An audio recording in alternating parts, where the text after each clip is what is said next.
Bonjour Tristan, on se retrouve au Chamadou Days et surprise sous le stand d'RB, les nouvelles GazGaz. Je crois que c'est une première en France puisque nous on a eu la chance de les découvrir en Espagne, oui, mais en France c'est les toutes premières.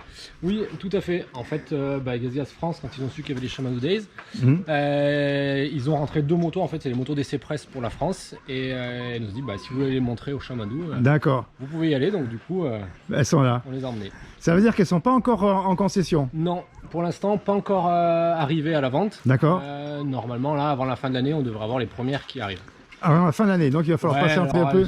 Voir comment ça tombe, mais effectivement, octobre, novembre, décembre, je sais pas trop comment ça va être, mais voilà, ça devrait arriver. Ok, les prix sont fixés déjà, on peut... Oui. Ok, d'accord. Tout à fait. Ouais, il y a tous les prix, autant de la Racing que de la GP. D'accord. Donc on peut déjà passer commande. On peut déjà passer commande, pourquoi pas. Et un magasin, en vrai, ceux qui n'auront pas eu la chance d'être venus au Chamadou Days, ils vont pouvoir la voir. Dès que les premières vont arriver, voilà, encore une fois, difficile à dire. Je ne sais pas vraiment la date exacte. Normalement, les premières octobre, novembre. D'accord. Certainement en petite quantité au début. D'accord.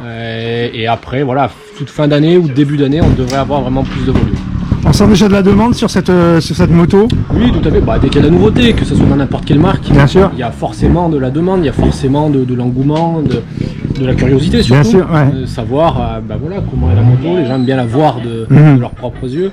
Bon, vous, en tant que concessionnaire, vous avez l'habitude de voir arriver de nouvelles motos.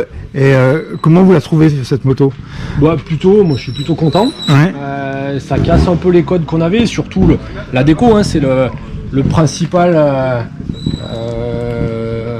argument. Oui. C'est surtout le principal, la chose qui ressort en premier, c'est ça. C'est le côté pas de kit déco, très épuré. Après, ceux qui aiment le kit déco, pourquoi pas mettre son kit déco derrière, mais en tout cas, voilà, ils ont tranché, ils ont dit non, pas de sticker ou très peu.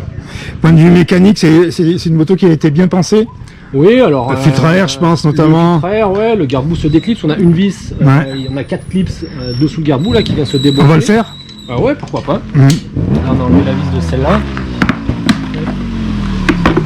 Voilà, donc on enlève et on a accès au filtre à air assez rapide. Il est juste là-dessous. Ouais, c'est tout avec des tirettes, des clips.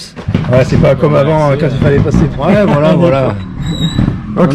L'accès et voilà, le filtre à air ressemble un peu aux anciennes. L'accès est assez similaire. D'accord. Bon, il n'y aura plus qu'à l'essayer alors. Et voilà, on va attendre les premières pour pouvoir les essayer. Ok. Merci Tristan. Il n'y a pas de quoi. À bientôt. Merci, salut.